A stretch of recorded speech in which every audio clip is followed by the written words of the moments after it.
Khandi Wadi Yedijiga, and that you are Jihelo, Yedi Hambo, Yodi, a Chin Kajama. The Ganyan Khandi Wadane, Bizonaha, the Gay Sansi Gilena, they all of who, the Gay all of Tagaro. A lot alone thing and needed a greeting about Sula, Dama Bala, Zamala Zide, no? Dama Bala, the Doda Boa Dunga, the Kangadaga, Bobby, awful gone, Pelule. Pelle Idaka, a yearly suggest, no? Any yearly ma Pagamedo Giledo, TV Ojo Milo need Mahadabana Memphis. Miviani one Jadama alone got go Bridane, Dinebi Palaza. Pelle Idas, a yearly suggest, no? Any a yellow Mahabadabana Menga. Miviaye, a sound of good, the need dwelling. Tore a chain come, Miviaga, the Dudaligo, News were needed, Simeon Larago, they be human side me. The Gaidi go premium people, no? A man go when dollar the Gumajiga, human side, a Muya doing, Satan Pamian Sidal. To Larago, you Ganga, Garuma side, legends will be Dogana, no? Dogan be there, Chinkajaro. Palo the lay, Shiminga. Then that gung and a vessel did a nago, Yemesaku. Then that Gila and Nago did a bovido, a Yemesai Philly, Sovido. Did Dangago. Look at Yanu Pue, no? Okay, Arima, Pelule. Sandanara, the new lady, Baha, say Sandy, the Ma Balada. Dayadanda Badamia Bana Medewa Rosandi Daga. The Mabala, the Rodali, Lady, Chade, a chain kama, no? Maybe I didn't go need it. Zagalive. Badabia, Batavia, me, Abia, eat, Dayadada, Moegan, Piedo, the Mabala, the Roda E. Sandanara, the new lady, Sandago, Yipin, Jan, Tagondo, Baha, Lemondo, the Sazandi, Biayu, Dogga, Legomi. The chamber me, Abingo, Zomo Ocho, Tibu, Sambido, Zomo Ocho, Melome, the Mabala, Droda. Sanago Nanda, Yidepi, Linjan Terre, Lady, Eddie Lady, Jadori. You are assuming Major Noma, Ibana, at the Dodiga, Rosandi, Choyo, Dogga, Legomi, at the Dodi Daligo, let the Pelata, Milado, Migi, whenever, Machi Pin, no? You, Wibala Manaya, Maduya, beat Mahabada, be not Namarena. Wanda Galire do we as do Hada Bade do Serabi de do Dawadabi, Dando de Nabi Zedoa. The mother Saint Daddy Anade. Ayandani de Seda Briganana Gala Idani, and Bodama Bala de Seda Nabage. Pideri de Sedege Buri de Bridewa Manaya Madari. Adani Sadi Ime do Sedo the Masedo Hohidi Dananda, the Madana Madetaya. Badoda Gara Madambi Nagadi, alone of the Mabala, the Dudali, Tojinkama, alone of the Domeda Alia, the Damazin Yanshin, she never did, no? Fabiole. Idi either Lay Maduya Migin Pede, Mibiaji, the Wibla Manaya, Gojo Midan Nizin. Pidera, Camero, Piedo, Mahabada Bena, Nama, Mahabadaba, Amisido, Renyamindi. Wanda Glire do we up. Mo about the Yalo, Miedo, you say Nunegondo. Moja, Chinkama about it, Miklilo, Amada, Yosidiga, Nune needed a chain you elicited the Mabala Druda, no? Sadudo Leva Gondo, Hada Badi do Leche Dogo, said I be dead do Chassi Agombido. Yenulo, Nune needed a lechi go, Golum Chalet. Let never Chinefet Chalabi. Dawadabi, Toyu, Lao, Hinza, Jim Yapili, Dando tainted that young agento, and I visit the Amayo de Muye. Did the Rodali Bama Gama that devo, no? Mased that devo, Masu that devo, Mabio that devo. The law of your man did it, did Rodali go, let it cheat him, Chayo net on Duga, Magina name, Pajon. The guy below the vocal. Dangwe, no? Oh, you're going to boy, sugar the cuckoo, a young can be down at the poet had a Yanyogo Mapige. The Yanyogo, I count that day, I got on to got when you target. When you tell later, the Yanyo daughter got the water, I see what I got me the people Yingela. Yingela Chingama, the alone go, me never alone dog, Pa Mimi at that million penny. Amanda Bella Ada Kaza, Nayo Nune did it, you left it. You leave my dollar, Mabiova loved it, Mibiaga Dugo, slept be Majimida, going Messamidali, a chick can be Bama Massaina Gilidugo, a big yan shade, a digger. Point target, Yanuda, a sing what he got good lad, no? Milalusi, a gomamino, a big over, Ninevi, the father, I mean, Setori. Taja the guy, Boadakuma, women had a Yanu daddy. Ye on ye, ye on ye, gone. My name solution of Papilla. Mandra assessed Dangwiga Gabi Bani dead, no? Eddie Dangwiga Jibo, Mabiova loaded a young Yalina, Ludiago lady, Chirigo Chapid. Tigally have Bama Sakam Mabiota did it, Mimi a dying penny did, no? Bama. Yandong Mamuda did it, legally doing a legal legend, Piabid or less. Piabid a chain can doma. Jinamu, Maya Debu. Oh, Palo Bintan a dollar, no? Taja Hata Badi do legend go say that be dead to just say, I go meet or leve. Tawa Dabi told you a lot of things that Jim Yapin or let than don't hit that young agent and I visit the one young name. And that told the Mabala Droda, did the Ukongo sing that Piaja Lego e. Sing that Piaja Lego. It is either another a main bay you can say beyond that door. Tell me the gong piapo, a main bay like me. Magina, no? Gong piapo, a main bay like that, Chinkama, the Mabala Drodalica, the dish in the no? The Galilia. Lennefe, Chinefe, a Piacaya by Melo, Jujuba on Gunane, a U. P. Mel, alone or yet, Dicane, Candy Barami, that a sing Wadiga, Dicingama, a bee one, when you be a sing Hallari, no? Arilo a sing Hallari, a do job, the deed damage in Yanshin Bido, do go to Sumare, Pelule. The Mabala, Dani Yako Kanaga, Yangalo, Ikadiga, Dedi. Say that Dani Ganana Galo, say go Gonzo Nigua, Chin a Cavity. Say go Gonzo Niguayame, a chin capini, no? Say go Gonzo Nigua Chin a chin Gala Vavedi. Or Ambo the Mabala, or the Mabala, Idani Yako Kanaga. Did they say that now Bagay Ukongo Piazzi, who I mean, baby, needed a camera upon Night Lagoon? Kong Piazzi will be a main child needed camera upon my left.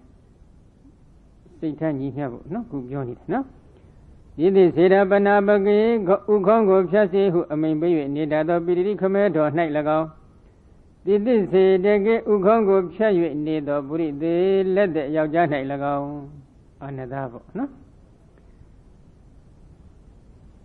Bari Deva Manaya Goju Dan Yashido Madri Mero about Night Lagoon. Adani Samimi about Night Lagoon, Idi Ido.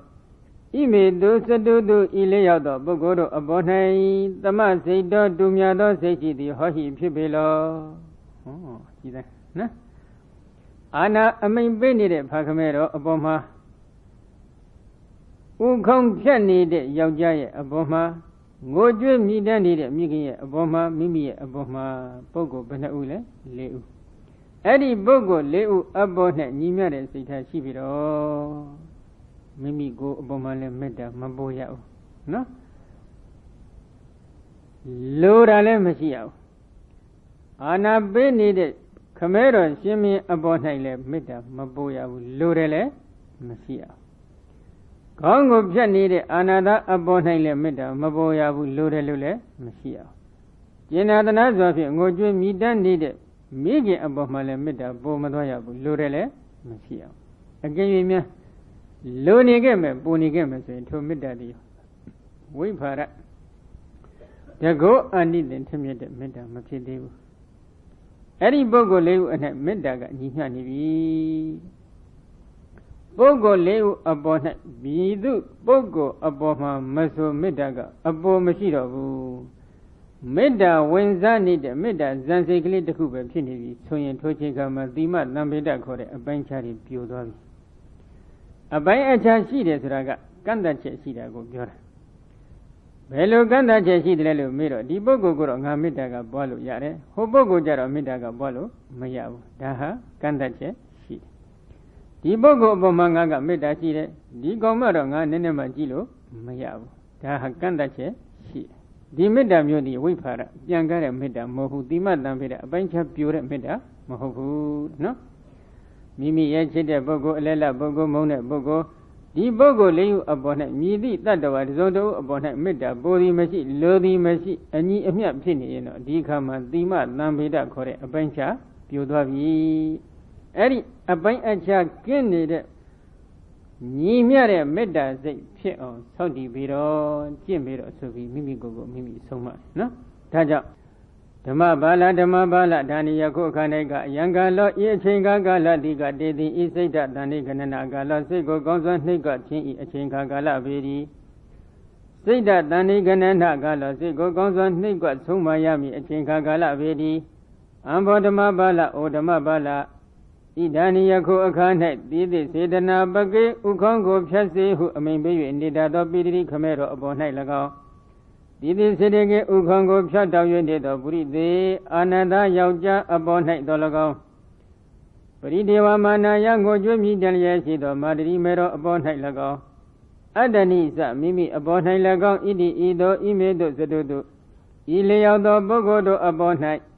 သမစိတ်တော်တူမြတ်သောစိတ်ဓာတ်ရှိသည်ဝါညီမြတ်သောမေတ္တာရှိသည်ဟောဟိဖြစ်ပေလောဣတိဤသောလျင်ဒဏ္ဍံကြကြတဲသမဒဏ္ဍံ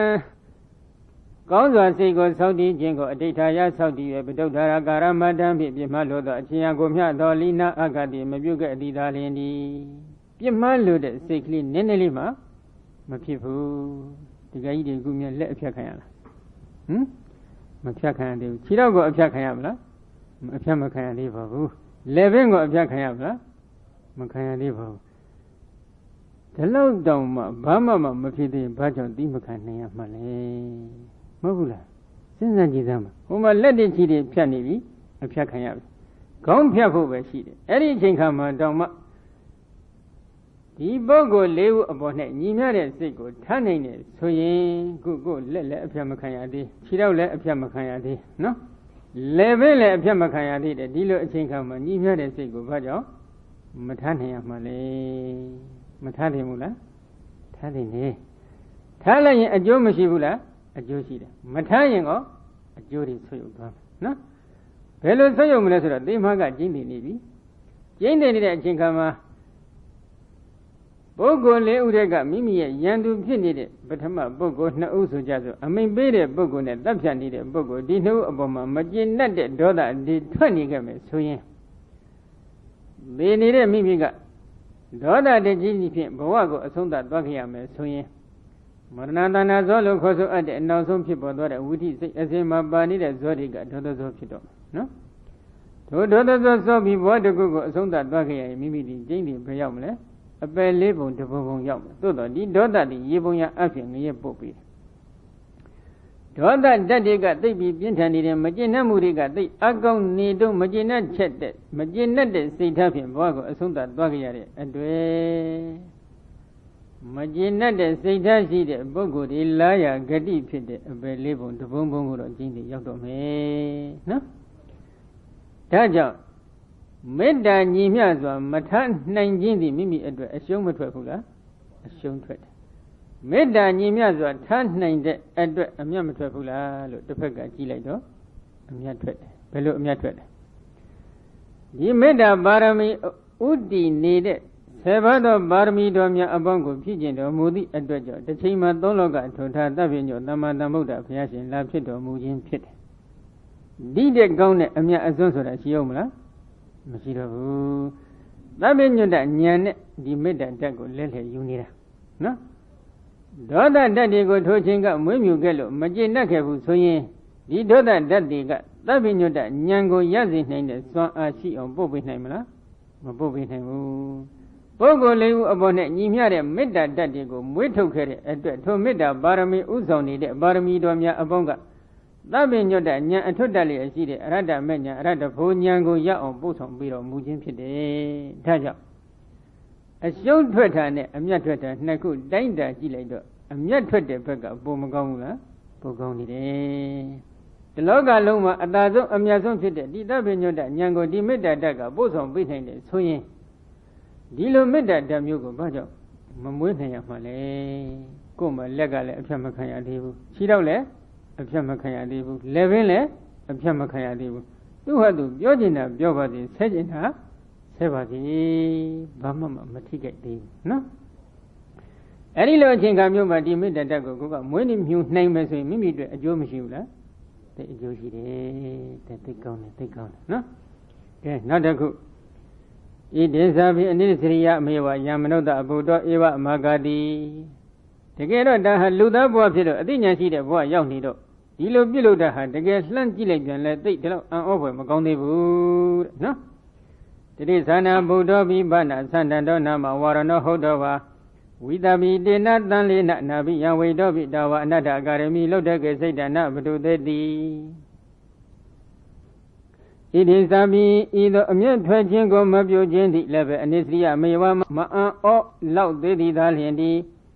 ပါဏတိတဲ့တန်၍အာဩစေယကောင်းပြန်သည်မှာကတိရိစ္ဆာနာဘုဒ္ဓပိတိရိစ္ဆာနာဖြစ်ပါလျက်လိသတ္တံတောနာမဝရဏောသတ္တံစင်မိသည်ဟုတ်တော်ဖြစ်၍ဝိတပိတေနတန်လေနအစိလူထားတဲ့မြဖြင့်နဗိယံချက်နဲ့ဝိတောပိပိကအပ္ပတော်လည်းပဲဒါဝအနတ္ထကာရိမိထို၍လောတိမခန္ဓာအောင်အကျိုးမဲ့ကိုပြုလို့၍နေတဲ့လုတ်တကေမုတ်ဆိုးအပေါ်၌စိတ်တံစိတ်ကိုနဘတုသေတိမပြတ်မှားခဲ့ဘူးပဲကြားဘူးကြလိမ့်မယ်နော်သောနုတ္တရအမြင်ရနေတဲ့မုတ်ဆိုးတကုံပတ်ရှိတဲ့လွယ်အကြီးကိုကြမ်းကြမ်းညှက်သွားနိုင်တဲ့ခွန်အဖလနဲ့ပြည့်စုံတဲ့မုတ်ဆိုးကြီးပဲနော်အရှင်ဒေဝရရဲ့အလောင်းတော်ပါပဲနော်ဘာဖြစ်လို့ဒီအရှင်ဒေဝဒတ်ရဲ့အလောင်းတော်ကဒီသတ္တန်စင်မင်းဘာကြောင့်ညှမ်းနဲ့ခွင်းညရတာလဲပြန်ကြည့်လိုက်ဒါခုနကရွဲကုန်ဒီဘဝတွေကမွေးခဲ့တဲ့ဓာတ်ငွေပဲနော်ဒီဓာတ်ငွေကြောင့်ဒီအလောင်းတော်သတ္တန်စင်မင်းရဲ့အကြောင်းကြလိုက်တဲ့သူ့ကိုအနိုင်ယူခြင်းနဲ့စိတ်ထားတွေကတဖွာပါပေါ်လာတယ်ဘဝတစ်ခုမှာမွေးထားတဲ့ဓာတ်ငွေအချိန်တတ်အောင်မတတ်ခဲ့ဘူးအချိန်သေးသွားအောင်မဖြတ်ခဲ့ဘူးမွေးမြူရတာပြုလုပ်ပြီးပြုစုပြုတောင်ထားခဲ့တဲ့အတွက်ဘဝတိုင်းမှာဒီဓာတ်ငွေကသိကြီးရင်လာဒေါသရဲ့လို့ဖြစ်လာပြီးဒီအကြောင်းကြားလိုက်တာနဲ့ဒီတိုင်းနေတဲ့စိတ်တွေကတလုံးလို့ဖြစ်လာပြီးဒီမလုပ်ပဲမနေနိုင်တော့ဘူးသိကြောက်ဖို့မကောင်းဘူးလားကောင်းတယ်တစ်ဖက်ကပြန်ကြည့်လိုက်တော့လေအကြောင်းကိုပြန်ပြောင်းကြည့်လိုက်တော့သုလသုဘတာမိဖုရားပေါ့နော်နာမည်ကျော်ဖြစ်တဲ့ဇလေဥပုံညရဲ့စကလုံးနဲ့ပြောရင်တော့မေမင်းကြီးမှသုဘတာရဲ့လက်ချက်ပဲဟုတ်တယ်မဟုတ်လားဘာဖြစ်လို့သူ့ကိုမမင်းကြီးမှခေါ်တယ်တော့မပြောတတ်ပါဘူးနော်ငေါ့တဲ့စကလုံးလေးနဲ့တူပါရဲ့နော်မမင်းကြီးမှသူ့ဘာဓာကနေပြီးတော့သတ္တန်စင်မင်းရဲ့ဆင်းဆွဲကိုနားမှာပန်တခြင်းနဲ့ဆိုတဲ့ပူလောင်တဲ့အပူချက်ပဲနော်ရှင်ချင်းတတ်တဲ့အချင်းပဲအဲ့ဒီအချင်းတတ်ကြောင့်မိဖုရားကိုချစ်မြတ်နို့နေတဲ့ရှင်မြင်ကလည်းဘာမှမစင်းစားတော့ပဲမိဖုရားရဲ့ချင်းချင်းပြေးပါစေဆိုတဲ့ဥတီချက်ဖြင့်သတ္တန်စင်မင်းကိုတတ်ဖို့ရန်သောနှုတ်ထုမှုစုကိုစေခိုင်းခြင်းပြည့်တယ်နော်ဒကာကြီးတွေလည်းဒကာမကြီးတွေကစိတ်နကပန်းခြင်းရင်တော့ဘယ်လိုလုပ်ပေးကြလဲဒီပုံစံမဲ့နဲ့တူပါတယ်နော်ဒကာမကြီးတွေစိတ်နကပန်းခြင်းလာပြီဆိုရင်တော့ဒကာကြီးတွေကြိုးပမ်းရတဲ့ပုံစံမျိုးနဲ့တူတယ်နော်ကဲကောင်းပြီအဲ့ဒီအချိန်ခါမှာသောနှုတ်ထုမှုစုကလည်းအခက်ခဲပေါင်းများစွာကိုဖြတ်ကျော်ပြီးမှဒီသတ္တန်စင်မင်းရှိတာနေရာရောက်ပြီးတော့သတ္တန်စင်မင်းကိုညနေခွင်းနဲ့အပိုင်းမှာသူကဘာလုပ်လိုက်လဲဘာဝကြီးစက်နဲ့ဝတ္တငန်းလေးအဘောကခြုံပြီးတော့မှသူကဒီအယောင်ဆောင်ပြီးတော့ညနေခွင်းတယ်နော်ကျင်းတဲ့ကနေပြီးတော့ဟလားတဏှာကနေစောင့်ပြီးညနေခွင်းပြီးအဲ့ဒီညနေခွင်းတဲ့အချိန်ခါမှာသတ္တန်စင်မင်းရဲ့စိတ်ထဲမှာဘယ်လိုဖြစ်တယ်နော်သမပိတောပုထုတန်လေနအနာကောအတုဒ္ဒစိတ်တော်လုဒ္ဒကံဣဇဘာတိဒီမထယံကိတ္တဝတံမဟေတုမမံဝတိကတ္တဝါယံပယောကော ပုထုတန်လေနာကြီးမာသောစိတ်လူမြတ်သည်သမတ်ပြီးတော့ပြင်းစွာစွဝင်အပ်သောဝါပြင်းစွာနှိမ့်ဆက်ခံရသောနာဂောသတ္တံဆင်မိသည်အဒုဋ္ဌစိတ်တော်မပြင်းမာသောစိတ်ထားရှိသည်ဖြစ်၍လုဒ္ဓကံသောနှုတ်တော်မို့ဆိုကိုဣဇဘာတိမေမြန်းပြောဆိုခဲ့လေ၏သမအချင်းကိမထီယံအဘယ်အကျိုးရှိသည်ဖြစ်၍တွင်သည်နိမမငါကိုအဝေတိပြစ်တတ်ခဲ့သည်နိကတ္တဝအဘယ်သူဤမူလီဟေတုအကြောင်းကြောင့်အဝေတိတတ်ခဲ့လေသည်နိကတ္တဝအဘယ်သူဤမူလီအယံပယောကောဤစေခိုင်းချက်ပယောဂသည်ဟောတိဖြစ်လေသည်နိဣတိဤသောဣဇဘာတိမေမြန်းပြောဆိုလေ၏ဘာကြောင့်များဒီလိုပြရတာလဲဘသူကခိုင်းစေလို့လဲဘသူရဲ့ပယောဂအလဲစတဲ့ဖြင့်ဒီစကားလေးတော့ပြောတယ်နော်ပြစ်ခတ်နေတဲ့သောနှုတ်ထုမုတ်ဆိုးရဲ့အပေါ်မှာပြင်းမာတဲ့စိတ်ထားလုံးလုံးမရှိဘူးနော်ဧဝံဝတ္တဝသကာတိရင်ကြောင့်မဟေတိယတဝဒန္တဒန္တနာမထာယပိတိတော်မိဗတ္တန္တေတိဥဒေတတမနောရထံပုရိန္တောသဗ္ဗနာရသမိနိစရဏသမုစလိတသာရုသောဘေအတ္တနောတန္တေစေတဝအတ္တတိဧဝံဤသောဝတ္တဝသမင်းမြန်ပြီး၍လျင်ဗတ္တန္တေဩအရှင်စင်မင်ကာတိရင်ကြောင့်ကာတိတိုင်းဤမဟေတိယကာတိမိပြဲခေါင်းကြီးတိတဝရှင်ဤဒန္တနာအစွဲတို့၏အထာယအကျိုးငါပေတိတော်ခိုင်းစေအပ်သည့်အမိဖြစ်ပေ၏ဣတိဤသောဟုတ်တေလျောက်ကြလတ်သောတတမဟေတိယထိုမိပြ၏မနောရထံစိတ်နှလုံးရဲ့အလိုကိုပုရင်တော်ဖြစ်လိုသည်ဖြစ်၍အစွဲလူချင်းနဲ့ဆိုတဲ့မိပြရဲ့စိတ်နှလုံးအလိုဆန္ဒလေးပြည့်ဝပါစေဒီစိတ်ပဲထားတယ်နော်သဗ္ဗနာရသမိနိစရဏသမုစလိတသာရုသောဘေပြိုပြိုပြဲထွက်လာသောအညိုအရွှေစားသောအဖြစ်6ပါးသောအစင်းနှင့်ရှင်သောအယောင်ဖြင့်ထေဝံကျင်တောက်ပါလျက်နှစ်သက်ဖွယ်တင့်တယ်ခြင်းရှိကြအကုန်သောအတ္တနောမိမိဤတန်တဲ့အစွဲတို့ကိုစစ်တော်ဖြောက်တော့၍အာတာတိပဲလှူခဲ့လေပြီယံသူအပေါ်မှာယံသူစိတ်မမွေးဘူးမမင်းကြီးမကသုဘတာကတချင်းကသူ့ရဲ့မိဖုရားဟောင်းမှာပဲနော်သတ္တံစင်မင်းဘဝမှာသုလသုဘတာမဟာသုဘတာဆိုပြီးမိဖုရား2ပါးရှိခဲ့တယ်ပေါ့စင်ဘဝမှာသုလသုဘတာမိဖုရားကအကြောင်းမဟုတ်တဲ့အရာတခုကိုရံညွတ်ဖွဲ့ပြီးတော့သူကသေကံဤဆူတောင်းမှားပြီးတော့တစ်ချိန်အနိုင်ယူရဖို့ဆူတောင်းထားတယ်နော်သူ့ရဲ့မိဖုရားဟောင်းပါပဲဒီမိဖုရားဟောင်းသုလသုဘတာကသတ္တံစင်မင်းရဲ့အစွဲကိုသူကလိုချင်တယ်ဆိုတဲ့ချင်းချင်းတက်တဲ့အတွက်သူ့ရဲ့အလိုဆန္ဒမမင်းကြီးမရဲ့အလိုဆန္ဒပြည့်ဝပါစေဒီစိတ်ပဲမွေးတယ်စင်စွဲကိုကြည့်လိုက်တော့ရောင်ကြီးတော်6သွယ်တွေဖြစ်ပြုံးပြုံးပြတက်လက်လက်တောက်နေတဲ့စင်စွဲအလွန်တင့်တဲ့စင်စွဲဒီစင်စွဲကိုသူကိုယ်တိုင်ဖြတ်တော်ပြီးတော့လှူဒန်းပူဇော်လိုက်တယ်မမင်းကြီးမကျေနပ်ပါစေပေါ့နော်တခါကြီးတွေကိုအဲ့ဒီလိုမျိုးပူဇော်ဘူးလားဟမ်ကြိုးစားကြပူဇော်နိုင်အောင်နော်ကဲကောင်းပြီဒါကဆန့်တန်ဆင်မိရဲ့ဇတ်မှာဘုရားအလောင်းတော်တိရစ္ဆာန်ဖြစ်ပြီးတော့တောင်မှသူကသိခံတဲ့ခန္တီပါရမီတက်တည်ပြည့်စုံခဲ့တယ်လူသားတအုပ်ဖြစ်နေတဲ့သင်တို့လိုပုဂ္ဂိုလ်ဟာဘာကြောင့်ခန္တီပါရမီတက်တွေကိုမမွေးနိုင်ရမှလဲသိခံခြင်းကိုမမွေးနိုင်ရမှာဘာကြောင့်ဒီတစ်ဖက်သားပုဂ္ဂိုလ်အပေါ်နဲ့ဒေါကံနေရမှာလဲဒေါသတက်တွေမွေးမြူနေရမှာလဲမေတ္တာဘာဝနာရည်ချမ်းပတ်ဖြန်းပေးဖို့အတွက်မိမိစိတ်ကိုမိမိဆုံးမဖို့နိလန်းလေးတွေပြောနေတာနော်ကဲနောက်တစ်ခုမဟာကပိဟုတ်တော်ဝအတ္တနာယေဝပပ္ပတပါပါတတောဥဒ္ဓရိတေနဗုရိတေနဘေခောအယံမနုဿာနံယထေဝိညေဝနေမိကယန္တုနာမိမဝတိတဝန္တအသာတောခာတိယဝန္နရံအာဟိတောဝကမိတ္တမိမန္တမတ္တယတံပလံကန္တာရဏိထရိတမိပါထေယမေဘဝိတတိတိဧဝံစိန်တိတဝသီလံဥခိပိတဝမတ္တကေတံပတ္တလိတေအတုပုံနေဟိနိတေဟိတံပရိတံဥဒိခမနောမာအယောတိမေပတ္တံတေတွနာမေတာတိတံဂရိတွန်ခောတိနာမတိကဟုအညံဝဝရေတုမရဟတိအလောင်းတော်နော်မဟာကပိဇတ်ပေါ့မြောက်ဘဝတုန်းကနော်မဟာကပိမြောင်မြင်းသည်ဟုတ်တော်ပါဖြစ်၍အတ္တနာယေဝမိမိတိသာလျှင်ပပ္ပတပပ္ပတာတောကမ္ဘာပြမဥဒ္ဓိတေနထုတ်ဆောင်ကဲတင်၍ထအပ်သောပုရိသေနယောက်ျားသည်ရဘူးလေနော်ကြောက်တဲ့ကြနေတဲ့ဒေဝဒအလောင်းပုံနာကိုနော်မြောင်မင်းကကျိုးနဲ့ကဲတင်ပြီးတော့အပေါ်ဆွဲတင်ခဲ့ဘူးတယ်နော်ဝတိတော်နဲ့အင်းကြီးမြောက်မှတပါကုန်သောမိဂတာအပေါင်းတို့သည်မနုဿာနလူတို့ဤဘက်ကအစာတို့သည်ဟွန်ဒီယထေဝဖြစ်ကုန်တကဲ့သို့သာလျင်ဧဝံဤအတုအယံဝနရောဤမြောက်သည်ကမနုဿာနလူသားတို့ဤဘက်ကအစာပင်သည်ဟောနော် Sado Wikisido Salondo Ngadi was Sajino Ngadi Ima Wanaran Imyogo Vidwana Dayu Yanduna Kadiyan Kesaya Babuga Dadu Gonglizwa Sinsabi Luro Doya Lankigo Madilo, no? Lambia like a lamobalo, Denia Kidata Anna Bonaye Yingwin out to about a bomber cannot concept may need a chain label, no? Bonaga Dimyago Gibido Sinzani, no?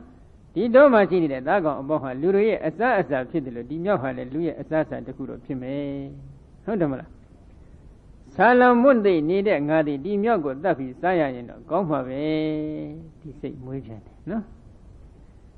He do what do he do what he pive darling, what one be the pive darling, Dambalaki, Zapiedo, Wajeka Piedo, Manda, Dago, Adaya, you Gamidami, Dobi. One be on Same, Sami Junja needed a dago, Kiyaka opinion, Ayudome, oh, just in evil, no? He died in Yaldadiga, Minga, Ibati, and Yakadi, boy that he pive letter, Kido, Yaka, the Kuro Pivil, Dimyaldaga, no? Imina, Imyalda, Gandaran, Kigama, they trade dummy, Tomyabia Gandaran, Kigagon, they trade dummy, Jolo, Lomyo, Nambi, Sinzabi, no? Idi either Saint Dawa since I be the land don't go occupy the Wachimia Madage Miami Ukongo, Namadali de Quay, big door. Walk where on Quell Chat late door, a young underbalo in Binyam Gayan Lumadi. Made that doggy where that as we came on showed to your chedaga. As we came on go Chelsea near the young mother to Bedaga. Idi Ido Garon Yenatana Jenado Gruna Tapin. Aduboni him ye gondo nedi nidi he mielondo pin Damburi dan Toyo Jago Udega Mano Gitlie. Oh, Maiswigo be money the Bogo Duro, Pinivi, so be the Duboma Danari. Toda Dago, Mamuibu, Jenna the Gruna Dago the Mubu light, no? Yandu Diolo, Satan the Vo, Matavu. Maiswigo be money the Ravada Upidelo, Ayon Tabi Duboma, Amadan Tanadore. Tanabido, Yeri, Yenid, Mielompi Dugo, Lambido, Gibido, Palodre. Ma ayodi me badande don na me dadi dangari don khodi na madiga ho inyawa ware do marahadi badande ashin gong don dindi me ngai ayo ashin di adi phi don bi ashin gong ma bado dindi lebe me nga a idadi dan ige do amu ko agari agadi na ma pyu bi be I me nga a idadi dan Aga idadida ingedoda amugo agadi agari buga mile I Badandi ashengan dondin di menga I ayo ashendi adipi donama to ashen mabado dindi ga idadida ingedoda amugo magari mabu balen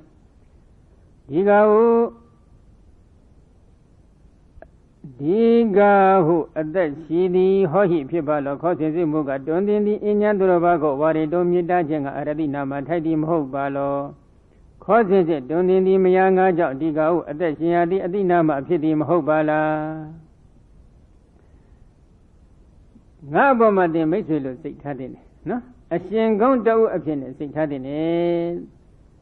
They abomalangaga, a Shin Gon make gon Sigon do opinion Sik Hadin, a beautiful pin. They need against Sunset Gilato, Nago, a young computer, they had the Shiadi Mahobala, no? Arilo at the Shiadi Pinny, Bogodi. The Madava Achaja Bogoriga, Nago, Tapiapoyan, Josa Lagame, Swing don't think damn it, take them, Hopula, Subido, Piambure. These are kind of pure, no? You'll be the Kajara Palula. What the one that the Miburi, they say that Abado did the Adanosa Doka as indeed to Adamiwa Buridan Kimanda Bumi Damba Bedi. Either what the Wabiaso be that the Miburi, they Toyoja upon her, say Damita, say go Abado did the one Mabia Semuye. Mula target made that she, and then go get in bed Suraga, made that Masibene, get in bed in a swan, Mapin. Any made that dapping, get in ladder, a Kamadu, but Mamida, she be that pinning. Any made that go, Bia on to Malofu, Mabia easy, no? Maybe go Jadone too late. Daya Danjadi Yabido, those that did Javi, Nidole. မျက်စိထဲမှာမျက်ရည်တွေပြည့်ပြီးနေတော့လေပြည့်နေတဲ့အမျက်လုံးဖြင့်သူ့ကိုကြည့်ပြီးခုနကလိုမပြတ်မှားတဲ့အကြောင်းပြောပြီးတော့ဘာလုပ်တယ်လဲထိုယောက်ျားအပေါ်မှာမေတ္တာစိတ်ကိုမပြည့်စည်စေအောင်စောင့်ရှောက်တယ်နော်အတ္တနောသာမိမိဤလီဒုက္ခဆင်းရဲကိုအစိင်တိတဝကြံစည်တွေ့တော်ဖို့မရှိမှု၍မိမိကြောက်ခဲတဲ့အရိုက်ခံရတဲ့သွေးတွေကြနေကြနေတဲ့ဒီဆင်းရဲဒုက္ခကိုထည့်ပြီးနည်းနည်းမှမစင်စားဘူးနော်ယောက်ျားပေါ်မှာထားရှိတဲ့မေတ္တာဓာတ်ကိုလည်းမပြပြစေဘူးမိမိမှာရရှိနေတဲ့ဆင်းရဲဒုက္ခကိုလည်းနည်းနည်းမှထည့်ပြီးတော့မစင်စားဘူးမစင်စားပဲနဲ့ဘာကိုသာစဉ်းစားလဲဓမေဝပုရိသံထိုယောက်ျားကိုပင်လျင်တိရိစ္ဆာနဘုဒ္ဓပိတိရိစ္ဆာန်ဖြစ်လျက်လီမဟာကပိမြောင်မင်းသည်ဟုတ်တော်ဖြစ်၍ခေမန္တာဘူမိန်အဆုံးတိုင်ပေကင်ရအရတော်တံပါပေတိရောက်အောင်ပုတ်လိုက်လေပြီတွေးစကြတဲ့နေရာကြီးကြည့်ပြီးတော့နောက်ကနေခြေရခံပြီးလိုက်ခဲ့ပြီးတော့ဆိုပြီးတော့နော်ဘေးကင်းရအရက်ကိုရောက်အောင်လိုက်ပြီးတော့ပို့ပေးလိုက်တယ်နော်သူတော်ကောင်းဆိုတာကအဲ့ဒီစိတ်မျိုးမွေးရခေတ်ကတော့တချို့ဘာပြောလဲသူတော်ကောင်းဆိုတာသူတော်မှကိုကောင်းနိုင်မယ်သူမတော်ရင်ကိုမကောင်းနိုင်ဘူးလို့ဘယ်သူကမျက်တင်ပေးတဲ့စကားတော့မပြောတတ်ပါဘူးနော်ဘယ်နဲ့တော့ကြိုက်ကောဒီကမကြီးဟုတ်သလားသူတော်မှကိုကောင်းမယ်သူမတော်ရင်ကိုမကောင်းဘူးတဲ့ဟုတ်သလားဟမ်သူတော်ကောင်းဆိုတာဒီစိတ်ထားမျိုးမမွေးရဘူးသူတော်ဘက်ကတော်သည်ဖြစ်စေမတော်သည်ဖြစ်စေမိမိဘက်ကတော့ဘာဖြစ်ရမလဲအမြဲတမ်းကောင်းနေရမယ်တော်နေရမယ်နော်အဲဒီတော့သူတော်ကောင်းတို့ရဲ့စိတ်ထားသူတော်ကောင်းဖြစ်ချင်ပြီဆိုရင်တော့ဒီစိတ်ထားကိုတော့ခမများမွေးပေးဖို့လိုတယ်ဒီစိတ်ထားလေးတွေကိုမွေးမှလောကရန်ကိုကြံ့ကြံ့ခံနိုင်တဲ့စွမ်းအားကပေါ်လာမယ်လောကရန်လေပြင်းမုန်တိုင်းဆိုတာကတော့ပုံစံအမျိုးမျိုးနဲ့တိုက်ခတ်တတ်ပါတယ်ဒီနေ့ပဲတချို့ပုဂ္ဂိုလ်တွေလောကမှာစီးပွားရေးနဲ့ပတ်သက်ပြီးရုန်းကန်လိုက်တဲ့အခါအစင်မပြေမှုလေးတွေကများလာတယ်များလာတော့လာပြီးတော့ညှဉ်းညူကြတယ်လောကရန်ကိုခန္ဓာရင်ရှိအောင်လက်ကျင့်ပေးဖို့ရန်အတွက်သူတို့ကိုဥစဉ်ကတော့အသိဉာဏ်ပေးပါတယ်ဘာကြောင့်လဲဘဝတစ်လျှောက်မှာခိုင်မြဲတဲ့အကျိုးတရားတွေကိုတောက်လျှောက်ဖြစ်ခြင်းနဲ့ဆိုရင်ကံတွေကိုဒီဘဝကိုပြုစုပြုထောင်တဲ့ကံကိုပြုစုပြုထောင်စဉ်အချိန်ခါကတောက်လျှောက်ခိုင်မြဲအောင်လက်ကျင့်ရတယ်ဒီတော့ဒီဘဝကိုပဲစံထပ်ပြီးကြည့်ပေါ့ကောင်းမှုကုသိုလ်ပြုတဲ့အချိန်ခါလည်းပြုလိုက်တယ်မပြုဘဲနေတဲ့အချိန်ခါလည်းနေလိုက်တယ်ကောင်းမှုကုသိုလ်ပြုတဲ့အချိန်ခါလည်းပြုလိုက်တယ်မကောင်းတဲ့အကုသိုလ်တွေကိုလွန်ကျူးတဲ့အခါလည်းလွန်ကျူးလိုက်တယ်ကံတွေကနှစ်ခုရောနှောပြီးတော့ဘဝတစ်ခုမှာအထုတ်ထားတယ်အထုတ်ထားလိုက်တဲ့အချိန်ခါကျတော့ဘာဖြစ်တယ်လဲကောင်းတဲ့ကံကအကျိုးပေးဖို့ရန်အခါခွင့်သိရင်အထက်တန်းကျသွားပြန်တယ်အဲ့ဒီကံကအရှင်ကုန်လို့မကောင်းတဲ့အကုသိုလ်ကံတွေကအကျိုးပေးဖို့ရန်အခါခွင့်သိလာတော့အောက်တန်းပြန်ကျသွားပြန်တယ်ဘာဖြစ်လို့အထက်တန်းကျရတယ်လဲဘာဖြစ်လို့အောက်တန်းကျရလဲလို့ပြန်ပြီးဆန်းစစ်ကြည့်လိုက်တော့ဘဝတစ်ခုကိုရစေတတ်တဲ့ကံတွေကိုမိမိပြုစုပြုထောင်ခဲ့စဉ်အချိန်ခါကကောင်းတဲ့ကံလည်းအထုတ်ခဲ့တယ်မကောင်းတဲ့ကံလည်းအထုတ်ခဲ့တယ်အယောယောအနှောနှောအထုတ်ခဲ့ကံတွေကိုအထုတ်စဉ်အခါကအယောယောအနှောနှောအထုတ်ခဲ့တဲ့အတွက်အကျိုးပေးတဲ့အခါလည်းအယောယောအနှောနှောပဲလာပြီးအကျိုးပေးတယ်အတန်ရှင်းဆုံးအကျိုးကိုဖြောင်းဖြောင်းမှတ်မှတ်လိုချင်ရင်မိမိကကံကိုပြုစုပြုထောင်စဉ်အချိန်ခါမှာအကောင်းကံတက်တဲ့ကိုဖြူဖြူစင်စင်ဖြောင်းဖြောင်းစင်စင်နဲ့တောက်လျှောက်ကြိုးစားနိုင်ဖို့လိုတယ်ကံကိုအထုတ်တုံးကတော့အကောင်းဆုံးရောက်ပြီးအထုတ်တယ်အကျိုးကြတော့မှအကောင်းကိုဇက်တိုက်တသမတိလိုချင်ပါတယ်ဆိုလို့ရှိရင်တော့ထိုင်းပြီးငိုနေတော့လည်းရနိုင်ပါမလားမရနိုင်ဘူးဒါကိုသဘောပေါက်ဖို့လိုတယ်ဒါကြောင့်မင်းတို့ပြီးပြီးသားဟာကပြီးပြီနောက်ထပ်တောက်လျှောက်အကောင်းကြီးပဲတက်လိုချင်သလားလို့သူတို့ကမေးရတယ်မေးလိုက်တဲ့အခါကျတော့ဒကာကြီးတွေကိုပြနေတယ်နောက်ထပ်တောက်လျှောက်အကောင်းကြီးတက်လိုချင်သလားမလိုချင်ဘူးလားဟောဖြစ်ကုန်လိုချင်လို့ရှိရင်နှစ်ဖန်အိမ်ပြန်မယ်ဆိုပြီးဘာဖြစ်လို့ဘုန်းကြီးလာရှောင်းနေရတာဟမ်အကောင်းကံကိုတောက်လျှောက်ကြိုးစားဖို့လိုတယ်အကောင်းကံတွေကိုတောက်လျှောက်ကြိုးစားမှအကောင်းအကျိုးတရားတွေကတောက်လျှောက်အကျိုးပေးမှာကံကိုအထုတ်စဉ်အခါမှာမိမိကအကောင်းကိုတော့တောက်လျှောက်မကြိုးစားနိုင်ဘူးတပည့်တော်ကကိစ္စရှိလို့ပါနောက်အကြောင်းညင်ရင်တော့ပြန်လာမှာပါဟုတ်တယ်မလားဒီတော့ကံကလည်းအေးကွာငါနောက်အကြောင်းညင်ရင်တော့မင်းကအကျိုးပေးတာပေါ့အခုတော့ငါခဏနမ်းလိုက်အောင်မယ်လို့သူကလည်းပြန်ပြောမှာပေါ့ဟုတ်တယ်မဟုတ်လားကံကိုအထုတ်စဉ်ခါကခဏပဲကအထုတ်ထားတာကိုဟုတ်တယ်မဟုတ်လားဒီလိုမလုပ်အောင်အခုကြည့်ပေါ့ မေတ္တာတက်ကိုဒီဒေဝရအလောင်းဖြစ်တဲ့ပုံနာအပေါ်မှာကြောင်ထဲကြစဉ်အခါကထားခဲ့တဲ့မေတ္တာယန္တိဖြစ်သွားပြီနဲ့ဒီမေတ္တာကိုပြတ်သလားမပြတ်ဘူးသူတော်ကောင်းဆိုတာတောက်လျှောက်ဒီလိုလေ့ကျင့်ပြရတယ်နော်မပျက်စီးစေဘူးဒီမေတ္တာတက်ကိုပျက်စီးမသွားစေခြင်းဘူးမပျက်စီးအောင်လေ့ကျင့်လိုက်တဲ့အတွက်ဒီမေတ္တာတက်ရဲ့စွမ်းအင်တွေကဘာဖြစ်လာလဲတစ်ချိန်မှာတပ်ပညွတ်တဉာဏ်ကိုရစေနိုင်တဲ့စွမ်းအားတွေအပြည့်အဝပေါ်လာတယ်ဒီလိုဘောဘောများစွာစိပူထားတဲ့မေတ္တာတက်တွေကနောက်ဘဝရောက်တော့လေဒီဒေဝရအပေါ်မှာမေတ္တာပြတ်သလားမပြတ်ဘူးနောက်ဆုံးဘုရားဖြစ်တဲ့ဘဝရောက်လာပြီအရှင်ဒေဝရနဲ့တခြားလူမဟုတ်ဘူးညီကိုတဝမ်းခွဲပဲရတော်ရရဲ့မောင်အရင်ဖြစ်တယ်နိဂတ်တဲ့ပုဂ္ဂိုလ်တူပဲဘုရားအလောင်းတော်ဘက်ကသို့ဟုတ်သဗ္ဗညောသမ္မာသမ္ဗုဒ္ဓဘုရားရှင်ဘက်ကတော့ရှင်ရာဟုလောပေါ်မှာထားရှိတဲ့မေတ္တာတက်နဲ့အရှင်ဒေဝရအပေါ်မှာထားရှိတဲ့မေတ္တာတက်အတူတူပဲတရွေးသားမှရော့တယ်တရွေးသားမှပိုသွားတယ်လို့မရှိဘူးဘာဖြစ်လို့လဲနုနယ်နေသေးတဲ့အခုလိုတိရစ္ဆာန်ဘဝတွေတော်မှတော်လဲတိရစ္ဆာန်ဘဝတွေရောက်ရှိစဉ်အချိန်ခါမှတော်လဲပဲမေတ္တာတက်ကိုညီမျှအောင်ထားနိုင်ခဲ့သေးတယ်ဆိုရင်ရင့်ကျက်လာတဲ့ဒီသဗ္ဗညောသမ္မာသမ္ဗုဒ္ဓဘုရားရှင်အဖြစ်ရောက်မှာဘာကြောင့်မထားနိုင်ရမှာလဲဒါကြောင့်တခါကြီးတွေတရားဝအလုံးအပေါ်နဲ့ညီမျှတဲ့မေတ္တာတက်ထားနိုင်ရဲ့အတွက်ကတော့ဘာလို့ရလဲဒီမေတ္တာတက်ကိုမွေးမြူရတဲ့လုပ်ပေးရတယ်ဒေါသတက်တွေကိုတစ်ဖက်ကမွေးလိုက်တစ်ဖက်ကမေတ္တာတက်ကိုမွေးလိုက်ဆိုတော့ကံကြီးကအယောယောအနှွန်းတော့အထုတ်ထားတယ်ဒေါသတက်ကနေဘယ်ပို့ပေးမလဲမကောင်းတဲ့ဘုံဘဝပို့ပေးမေတ္တာတက်ကကောင်းတဲ့စွမ်းအင်တွေကိုသူကထုတ်လုပ်ပေးမယ်ဒီတော့အကောင်းတဲ့အစွမ်းနှစ်ခုစွမ်းအားတွေကဒီယုံနာအစင်မှာကင်းဝပြီးမနေဘူးလားကင်းဝနေပြီအကျိုးပေးတဲ့အခါကျတော့လေအကောင်းအစွမ်းနှစ်ခုရောပြီးတော့အကျိုးပေးတတ်တယ်ဒါကြောင့်မိမိတို့ကအကောင်းတဲ့လိုချင်ရင်အကောင်းကံတဲ့ကိုတစ်ဖက်သက်ကြိုးစားအထုတ်ဖို့လိုတယ်အဲ့ဒီအကောင်းကံထဲမှာဘယ်ကံဒီအကောင်းဆုံးလဲလို့မေးပြန်တော့သမထရှိတယ်ဝိပဿနာရှိတယ်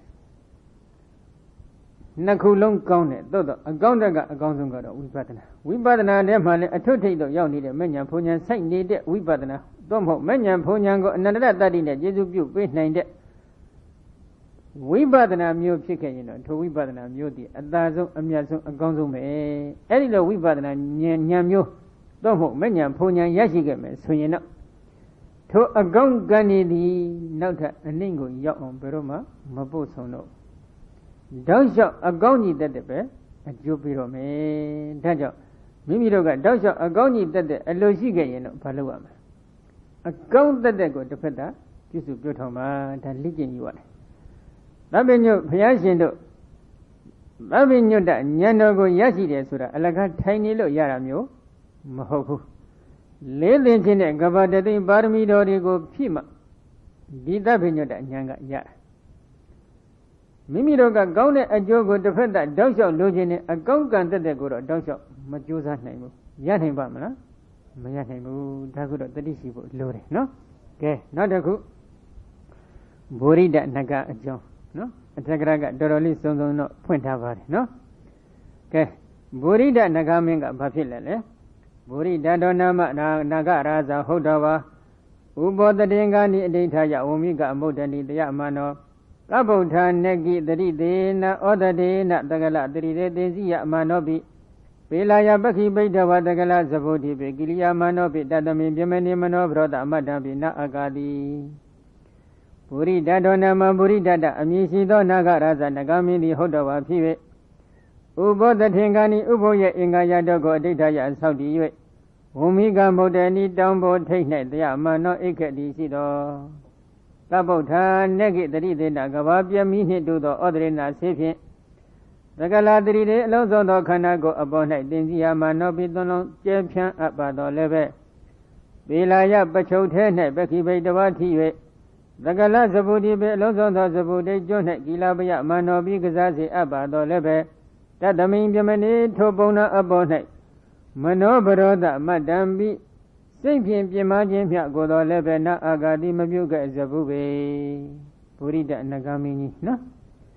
နဂါပြည်မှာဥပုသ်စောင့်သုံးပုံရန်ကျင့်သုံးပုံရန်အခက်ခဲတွေရှိတော့လူပြည်လူလောကလာပြီးတော့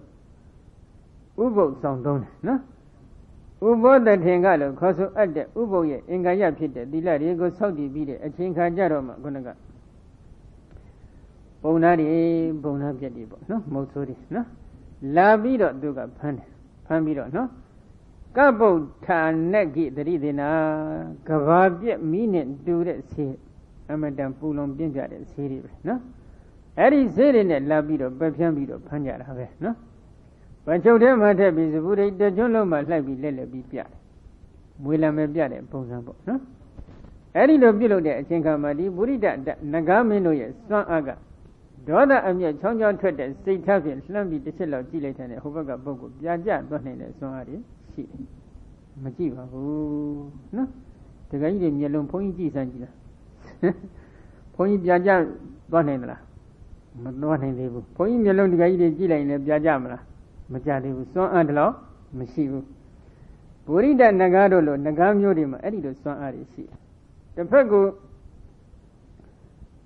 ဒေါသထွက်နေတဲ့မျက်လုံးနဲ့လှမ်းကြည့်လိုက်တော့မှပြာကျနိုင်တဲ့စွမ်းအားတွေရှိကြတယ်အဲ့ဒီစွမ်းအားတွေကိုအသုံးချလားအသုံးမချပါဘူးဘာစွမ်းအားကိုသာလဲအသုံးချတယ်မနောဘရောတမတ္တံဘိနာအာဂါတိစိတ်ကပြင်းမှတဲ့ဓာတ်ကလေးတောင်မှနည်းနည်းမှမဖြစ်စေရဘူးနော်ဒါဘာဆိုတာကမိမိမှာစွမ်းအားရှိနေရင်ဒီစွမ်းအားလေးကိုထောင်ပြီးတော့နည်းနည်းတော့ပြချင်ကြတယ်အဲ့ဒါလူလောကဓမ္မတာလို့ဖြစ်နေတယ်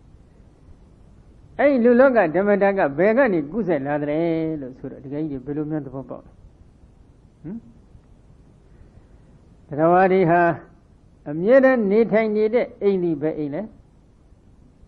အပယ်လေးပုံပဲနော်သတ္တရောအပါယတကကေဟတရိတာပေါ့ဟိုဓမ္မပဒအထက်ကရာမြတ်မှာဖွင့်ထားတဲ့အတိုင်းပုရုဇဉ်တရားဝါဒီအတွက်သုဂတိတန္တရာဆိုတာကခဏခေတ္တအလဲလာတာနဲ့တူတယ်အပယ်လေးပုံဒီမိမိတို့အမြဲနေထိုင်ရာအိုးအိမ်ကြီးနဲ့တူတယ်တရားဝါဒီတန္တရာခီကျင်လီကိုက်မှာအပယ်လေးပုံမှသာအနည်းများခဲ့တော့အပယ်လေးပုံထဲမှာလူသားတွေနဲ့အနိကဆုံးဖြစ်တဲ့ဘုံတစ်ခုကိုလှမ်းမြော်ပြီးကြည့်လိုက်စမ်းတိရစ္ဆာန်ပေါ့နော်တိရစ္ဆာန်တွေဒီကောင်နဲ့ဒီကောင်သူတို့ကဘာလုပ်နေကြလဲနယဇတ်လောကပဲနော်တအိုးအပေါ်မှာတအိုးအနိုင်ကြည့်ခြင်းနဲ့စိတ်ထားတွေဒီတိရစ္ဆာန်လောကမှာအများဆုံးမရှိဘူးလားရှိတယ်တိရစ္ဆာန်လောကမှာလားရှိတယ်ငရဲမှာမရှိဘူးဒီလိုတော့မဟုတ်ဘူးနော်ငရဲမှာလည်းတရားဝါဒီငရဲဒိဋ္ဌိငရဲဒိဋ္ဌိကငရဲသားတွေကိုညှဉ်းပန်းနှိပ်စက်တယ်ဆိုတာဒါအနိုင်ကျင့်တဲ့ပုံစံစိတ်ထားတွေပဲမဟုတ်ဘူးလားအတူတူပဲနော်ဒီတော့အပယ်လေးပုံမှာတရားဝါဒီကအနေများတော့အပယ်လေးပုံသားတရားဝါဒီရဲ့စိတ်ထားအထွတ်တစ်ဖက်တိရစ္ဆာန်ရဲ့စိတ်ထားဆိုကြဆိုကိုယ်နဲ့အနိကဆုံးနော်အနိုင်ကျင့်လို့တဲ့စိတ်ထားအမြဲမရှိဘူးလားရှိတယ်မိမိမှာရှိနေတဲ့စွမ်းအားတွေကိုအမြဲတမ်းထုတ်ပြီးတော့အသုံးချနေတဲ့လုပ်ငန်းခွင်တွေကိုသူတို့နှိမ့်စင်မပြုလုပ်ဘူးလားပြုလုပ်နေကြတယ်တရားဝါဒီဒီအပယ်လေးပုံမှာအနေများတော့အဲ့ဒီစိတ်ထားတွေနဲ့တန္တရာခီးမှာအနေများခဲ့ကြတယ်အဲ့ဒီလိုတန္တရာခီးမှာဒီစိတ်ထားတွေကိုမွေးမြူပြီးအနေများခဲ့တဲ့အတွက်နော်ခုလိုလူလောကကိုတပတ်တစ်ခါလောက်ပြန်ရောက်လာတဲ့အချိန်ခါမှာလေအဲ့ဒီဓာတ်ငွေတွေကကပ်ပြီးတော့ပါလာတာတူနဲ့တူတွေးလိုက်လို့ရှိရင်နည်းနည်းအမောက်ကလေးထောင်ပြီးတော့အကြောင်းပြလိုက်ခြင်းနဲ့နော်အမတန်ချစ်ပါတယ်ခင်ပါတယ်ကျင့်နေပါတယ်မြတ်နိုးပါတယ်ဆိုတဲ့ဇနီးမောင်နှံနှစ်ဦးတို့တော်မှလည်းပဲတူနဲ့တူအကြောင်းရှိလိုက်ရင်ဘာလုပ်ကြလဲနည်းနည်းလေးတော့အကြောင်းမပြကြဘူးလားပြခြင်းနဲ့နော်ဒီကကြီးတွေကလည်းဒီကမကြီးတွေကိုနည်းနည်းလေးတော့ကြောင်းမှန်ကံမှန်သိအောင်တော့အကြောင်းတော့နည်းနည်းလေးတော့ပြလိုက်ခြင်းနဲ့ဟုတ်တယ်မဟုတ်လားဒီကမကြီးတွေကလည်းဒီကကြီးတွေကိုကြောင်းမှန်ကံမှန်သိတော့အောင်တော့နည်းနည်းတော့မဆုံးမခြင်းဘူးလားဆုံးမခြင်းနဲ့သူတို့နိုင်ခွက်ရှိကြတာပဲဒီကကြီးတွေနိုင်ခွက်လည်းမရှိဘူးလားရှိတယ်ဒီကကြီးတယောက်ကတော့ဥစဉ်ကိုသူကရှောက်ဖူးတယ်အင်္ဂတကမကတပည့်တော်ကိုမမှန်ရဲဘူးဖေရတယ်ဘာဖြစ်လို့လဲဥစဉ်ကသူကရင်းနှီးနေတော့သူကလည်းဥစဉ်ကိုအင်္ဂလိပ်စာသင်ပေးမှုတဲ့ဆရာပါတပည့်တော်ကနည်းနည်းကိုယ်ကလောက်ပြီဆိုရင်တပည့်တော်ကလက်စားတွေအကုန်လုံးသုံးပလိုက်တာတဲ့သူနိုင်ခွက်သူကပြောတယ်ဟုတ်တယ်မလားလက်စားတွေအကုန်သုံးပလိုက်တယ်ဆိုတော့အိမ်မှာပြဿနာအကုန်လုံးရှုပ်ပြီအဲ့ဒါကြောင့်တပည့်တော်ကသူနည်းနည်းမှမဆူရဲဘူးတဲ့ဒါသူနိုင်ခွက်ပဲနော်ဒါကြောင့်တရားဝါဒီဟာတဦးနဲ့တဦးဒီလိုအကြောင်းပြခြင်းနဲ့စိတ်ထားလေးတွေအမြဲတမ်းရှိကြတယ်အကြောင်းကြုံလာခဲ့အဲ့ဒီစိတ်ထားလေးတွေဘက်ကကပ်ပါတယ်ဆိုတာလေးသဘောပေါက်အောင်ဥစဉ်ကဇာကြောင်းပြန်နေတာနော်သန္တရာကြီးကျင်လီရတဲ့အချိန်ကမှတရားဝါဒီကတိရစ္ဆာန်ပုံပွားတို့လိုအပယ်လေးပုံမှာအနေများခဲ့တော့အဲ့ဒီအပယ်လေးပုံမှာထားရှိခဲ့တဲ့စိတ်ထားလေးတွေကိုလူလောကရောက်လာတဲ့အခါမှာဒီဓာတ်ငွေကကပ်ပါလာတော့အဲ့ဒီစိတ်ထားလေးတွေကတဖန်ပြန်ပြီးတော့ပေါ်လာကြတော့အနိုင်ယူခြင်းကြတယ်နော်သိကြောက်ဖို့ကောင်းတယ်အဲ့ဒီလိုဘဝဒီမှာအခုလိုအနိုင်ယူခြင်းနဲ့စိတ်ထားကိုနှိပ်ကွက်ပြီးတော့ Manobadoda Madambi na Agadi Manobroda Madambi Sekin Pimajin Godo Miale na Agadi Mabuga Sapuve. Take count, no? Nanali Masitama Dubama Mapima like me. And then you name it, sorry, Machilo Mahofu. A shombi near the boale Mahofu. Mimi alone Jimia no needed Dila Baramigo, Kangang Million Saudi Terra, Dila Barmi, Jobogoma, Amada, Jout. Mimi Dilago Mimi alone Chimia Nure. Dila Swan the Chima Yashime, Damioda, Yanomiago alone, Chimia Nure. To Yanomiagigo, Dojin Lolo. To Dilago Chimia Nure. Yaman named it Swan Ari, a bit away, she was late. Singing the Lenelima, Mabima, me or Saudi Terra. Swan Masilo, a shombier, Boamio, Mahofu. Swan Silian, then the Ashombinida, Bajo Ashombiere. Mimi alone Chimia no needed Dila Baramigo Majumbo season.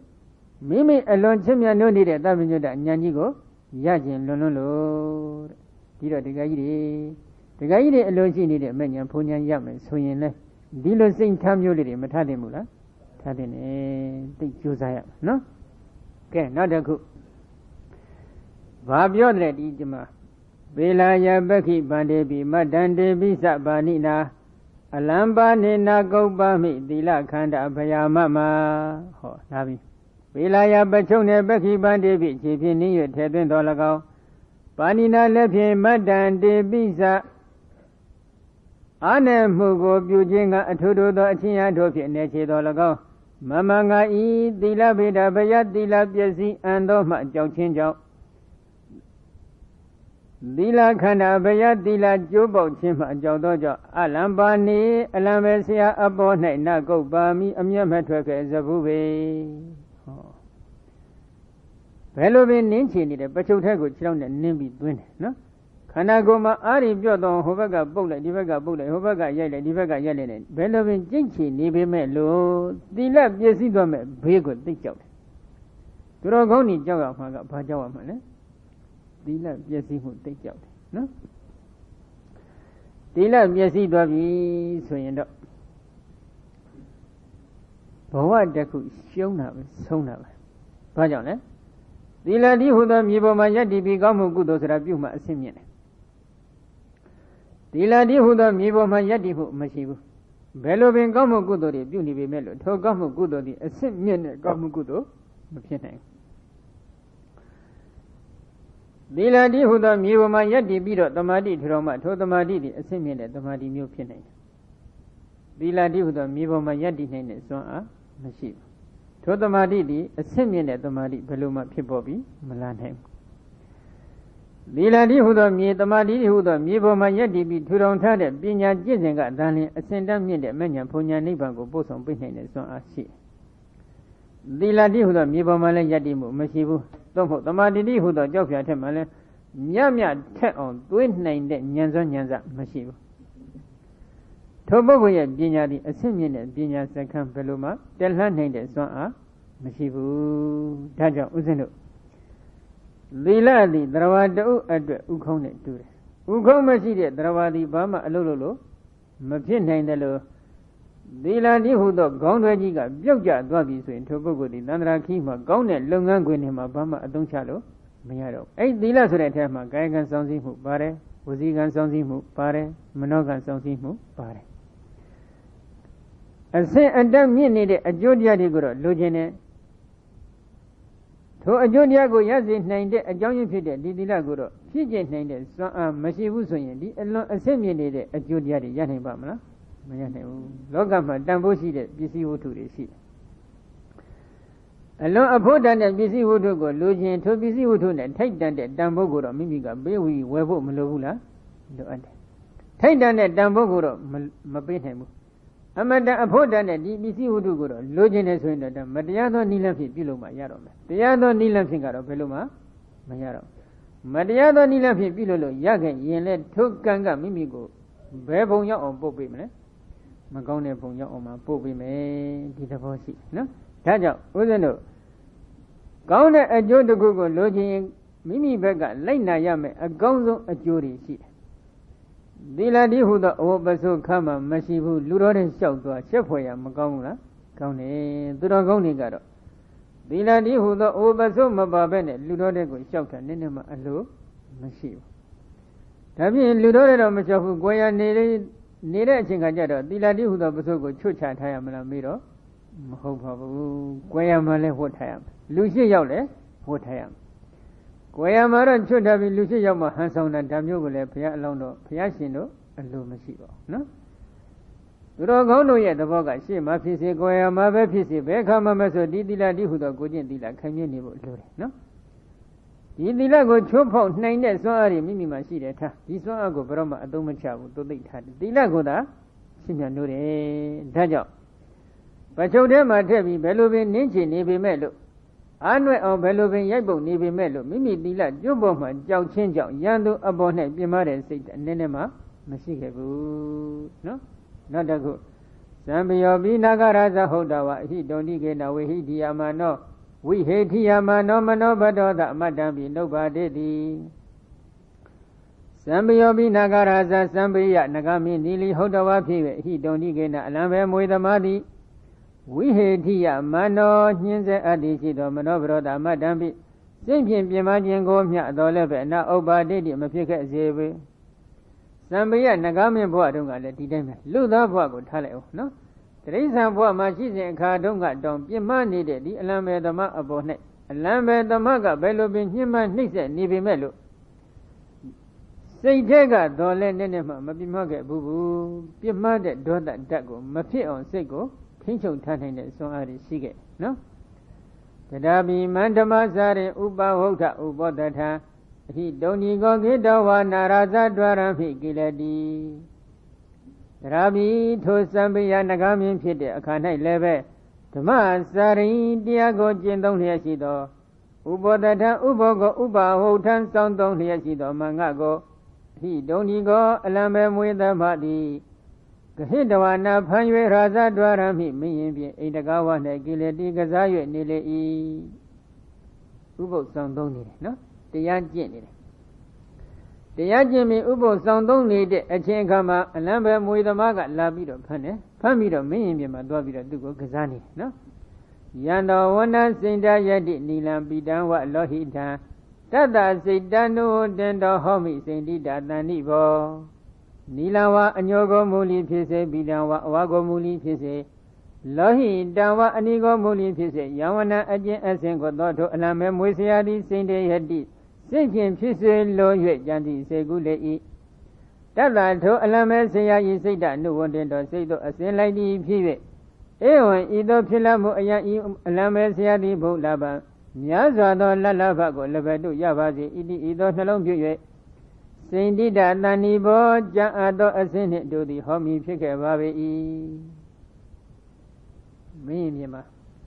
အလံမဲဆရာကဘာလို့ကျင်တယ်လဲဒီသံပေယနဂအဝါရောင်ဖြစ်စီဆိုရင်သူ့ရဲ့စိတ်အလိုဆန္ဒလိုက်ပြီးတော့အဝါရောင်ဖြစ်အောင်ဖန်ဆင်းပေးလိုက်တယ်အနီရောင်ဖြစ်စီဆိုရင်အနီရောင်ဖြစ်အောင်ဖန်ဆင်းပေးလိုက်တယ်အဖြူရောင်ဖြစ်စီဆိုလို့ရှိရင်အဖြူရောင်ဖြစ်အောင်ဖန်ဆင်းပေးလိုက်တယ်သူဘာအယောင်ကြိုက်နေတယ်လဲကြိုက်တဲ့အယောင်လေးဖြစ်အောင်ချက်ချင်းသူ့စိတ်အလိုဆန္ဒအတိုင်းဖန်ဆင်းပေးလိုက်တယ်ဘာဥဒိကျလဲဒီလိုဖန်ဆင်းမှုကိုအကြောင်းခံပြီးတော့သူ့မှာလက်လက်ပါတွေများစွာရပါစေဆိုတဲ့ဒီမေတ္တာတက်ပဲနော်ပြင်းမှန်းလို့တဲ့စိတ်ထားနည်းနည်းမှမရှိဘူးသူ့ဘက်မှာမေတ္တာအပြည့်ဝထားတယ်နော်ထလံကရိယာဥဒကဥဒကံပိထလံကရိယတိဟံတတ္တကုပ္ပယခဏေနသာရိကံကရေအနုဘဝိနပါဏအနုဘောအဖြင့်သောကဟံဃာတိထလံကြီးကိုဥဒကံကရေယံရဖြစ်အောင်ပြုလုပ်နိုင်ခဲ့ပေ၏ဥဒကံပိရေကိုသောလည်းပဲထလံကရေယံကြီးကုန်းဖြစ်အောင်ပြုလုပ်နိုင်ပေ၏တတ္တထိုအလမေအယတိကုပ္ပယံကဲ၍အမျက်ထွက်ခင်အခဏေနတင်ခဏေနေဝထိုကြည်သောခဏ၌ပင်လျင်သာရိကံကရေပြဖြစ်အောင်ပြုလုပ်နိုင်လေရ၏သူ့ရဲ့အနုဘောကိုပြန်ကြည့်လိုက်ကုန်းကိုရေဖြစ်စေဆိုရင်ချက်ချင်းရေဖြစ်သွားတယ်ရေကိုကုန်းဖြစ်စေဆိုရင်ချက်ချင်းကုန်းဖြစ်သွားတယ်ဒီကကြီးဒီကြောင်းထဲမှာကုန်းဖြစ်စေဆိုလို့လုပ်ကြည့်စမ်းရလားမရဘူးရေဖြစ်စေဆိုရင်ရောမရဘူးအဝီစီရီတို့မနဲ့တူးရတယ်2လနဲ့10ရက်ကြာတယ်ရေပေါင်း80လောက်တူးယူရတယ်ဟုတ်တယ်မဟုတ်လား Anu Bonjan Quadra Maguala, Quare. Dima Gongo Yepis or Chachin Yepidore, Yego Gompis or Chachin, Gompit. Now so under Google Langilato. The other 20 days set up in Langilay, the Lamesia Chachin Piajato. Edilo Ati, son and sheep. Edilo son and sheep melo papilla. Yendi Seda, Wadi Heda Bahari, Dami, the Lado. Very high dam, Yedi Seda, Wadi Heda, very high dami, the Lado, Dilena, Brihina, the Odomato, not they said, do you, Mulin, don't touch it, no? Fellow Mulin, don't touch it, Udi get Hannah, either below 90 Pivega. Below 9 time beauty Pivega, said that what they say a lot like the Yedi Heda, again you pick it, Mimi got so name the law again, you like me, so important, no? If you say so, you feel like the Lamad the money that got buried that I go no year your night. No? Any laws, Saint Thomas, see that swan and then you like me, so important. Yapis is so that Udi Janet, Lanchile, a Columbia Piedom. Any laws say a low at them, you look like that swan up in, you look at me, swing, Papimene. Say that when they say a lot of lady, you did that again, you pick it. Dila do, Dila Mabri, Hayedami, so you Dovelia. Dila Bessie Dorome, take out, no? Saint Jan she at then below lay in Dila Bessie Domago de Vido, Johnny, so you got up, no? Dilena Dila Mabri, not that so you in the donga. Odama to Adazon Amyazon who cause at the Paya of who so Adomia, a Jodina, they said, maybe Zilea. Dila again, Bessie Dobagi, Mimi Mulin down that needed. Adazon Amyazon Boalo cause at the Payabo Beluma Pinanoma, Mahobu busy Malabroma, Mahodabu, Dulola don't that need a got the Loga Loma, Adazon Amyazon Pit the Payabo. The lab Yazini de Bogodi to Adazon Amyazon Pit the Payabo, Yanamla, Mayanamu Taja. The lab Payabo, Lambi, Lele, you need a pit. Dora Pin the Payabo, Lambi, Lele, you look Yamla. Mayabu, the guy did it, no? Adazo Amyazon Boa de Google Logines into Adazo Amyazon Boane, take then the La Shibo Malobula, Lore. Gojan de la Kayagan Sounding Mashibu, Wazigan Sounding Mashibu, Monogan Sounding Mashibu. Adazo Amyazon Pit, the boy de Google Yanamla, Mayanamu, Tandri Shibo, take down, no? Okay. The guy in yellow point langi, Yamajabu, point yellow, the guy in langi, Yamajabu, Paswan Amma, the loud Tetemia, Mashibu. Swan and Temia needed reason, Domala, Dilo Single, hanging Saudi name, so ye. Paswan Amma Mashida, Dimia Lunga, Bajo, Masodi Nayamale. Eh? Didi Lago, Hodamola, Tajan, Rawa Sudaga. I don't like the Jen night on Chusa Lure. Momia de Ajo de Gugoro, Logene, I do like the Jen and so Arigum, Mamuibu. Amia something that the Ajo Beloma, Mayanamu, Tadadishi Lure, no? Then Kabala Nagaraza Hodava Diki Nahi Dadihi Atado Tanidu, always a dawa. Wahara Mukehi, Lagandaga, Lada Yobawe de Dawa, Nadaya, Danani Zombaki Bedawa, Bola Dahi Boza Bodehi. Kazi nada ya washa mano darani dale gandhi yamana darido mahandando gambisa nubondo gozi dawa walogi damani niwanda bi boza bodhi badama gado damatobi lamano seko omi ledawa badoda gara madambi na agadi alaundo tinka bala nagamini no alaundo tinka bala nagamini bodunga bafike tinka bala nagaraza tinka bala nagamini hodawa piwe Diki Nahi Mamya Gondo Dadihi Lamado Pin, Atado Tanido Shitana Dona, always a Dawatoye. Pahara Muke, Lantoya, Awado Pin, Gandaga, Azushija, Gondo Lada, your Nue, Dogo, the Dawadwe. Shitana must land in the two like that. Nagamiga Ubo Saudi, no? Ubo sound only that in Nagago Mineka, Shitana, land in the Toby about the polite. Pobidega, Eddie Aboga Nebido. Sushi the January that Toby tonight, no? The middle balloon, Laga and Daga, a sushi jagon don Lada, no dogo, with the Dwadi, Nadaya, Nakona, Danam, Yamsari, on Jogo, Bucky Bay, Dwati, Wadaye, Nakoma, Judale, Napaju Dalet, နဖားကျွတ်တက်တဲ့တရားကြီးတွေတော့တော်တော်တတိထားဖို့သိကောင်းတယ်နော်သောလာတာဟိ16ပါးကုန်းသောဘောဇပုတ်တေဟိမုတ်သောသားတို့သည်ကာစေနာတဘောဖြင့်အာဒါယယူ၍16ယောက်ထမ်းယူရတယ်နော်ဝရှမနောထံအပ်သောတရဏိတလိမေမြေအပြင်း၌ခန္တီယမာနတတိတော်ပုတ္တိုက်အပ်သောကိုရှိသည်ဖြစ်၍16ယောက်ဝိုင်းပြီးတော့ထမ်းမိမဲ့လို့ကိုလုံးကမနိုင်နိုင်ဖြစ်နေတယ်မြေကြီးနဲ့တရွတ်တရွတ်တိုက်နေတဲ့အတွက်ကြောင့်အသားတွေအမတန်ပွန်းကုန်တယ်နော်တတိတော်ပုတ္တိုက်အပ်သောကိုရှိသည်ခန္တီယမာနတတိတော်ပုတ္တိုက်အပ်သောကိုရှိသည်ဖြစ်၍မဟန္တံသီးစွာသောဒုက္ခဆင်းရဲကိုပစ္စနုဘန္တောခံစားရသည်ဖြစ်၍ကိုယ်စိန်တဝါအမျက်မှန်ထွဲ၍ဩလောကိတမတ္တိနေဝမျက်စောင်းညှိ့၍ကြည်ကမျှဖြင့်ပင်လျင်တပိခတင်ကုန်သောဘောဇဗုဒ္ဓမုတ်ဆိုတတို့ကိုဗတ္တမကတုံပြဖြစ်အောင်ပြုခြင်းငှာသမတော်စွနေတိသမနောပိဖြစ်ပါလျက်လီသက္ခုံမျက်စီကိုအုံမိလတဝါဖွင့်၍ဗဒုဒ္ဓကာရမတ္တံပြပြမလို့သောအမှုရာမျှကိုသောလည်းဖဲနာအာဂါတိပြုတော်မှာမူဒီလောက်ညှဉ်းပန်းနှိပ်စက်ပြီးတော့ဆင်းရဲဒုက္ခရောက်နေပြီမဲ့လို့ဒီမုံဆိုးတွေကိုဒေါသထွက်တဲ့စိတ်ဓာတ်ဖြင့်မျက်လုံးဖွင့်ပြီးတစ်ချက်လောက်ကြည့်လိုက်တဲ့အကုန်လုံးပြဖြစ်သွားနိုင်တဲ့စွမ်းအားတွေရှိတယ်ခုနေမြဒီကကြီးတွေအဲ့ဒီစွမ်းအားများရှိရင်ဒီကကြီးတွေဘယ်နှယောက်လောက်များတနေ့တနေ့ကြည့်မလဲစဉ်းစားကြည့်စမ်းနော်တော်ကြောက်ဖို့ကောင်းတယ်နော်အဲ့ဒီလိုကြည့်မဲ့ပုံကိုယ်တွေဖြစ်လို့လားတော့မပြောတတ်ပါဘူးနော်ဒီစွမ်းအားတွေကမပေါ်လာတာအကယ်၍စွမ်းအားရှိတဲ့လောက်ကလှမ်းပြီးကြည့်လိုက်ရင်တော့ဒီလောကလုံးဟာ2ရက်3ရက်အတွင်းမှာကုန်သွားမှာမသိဘူးနော်ကဲ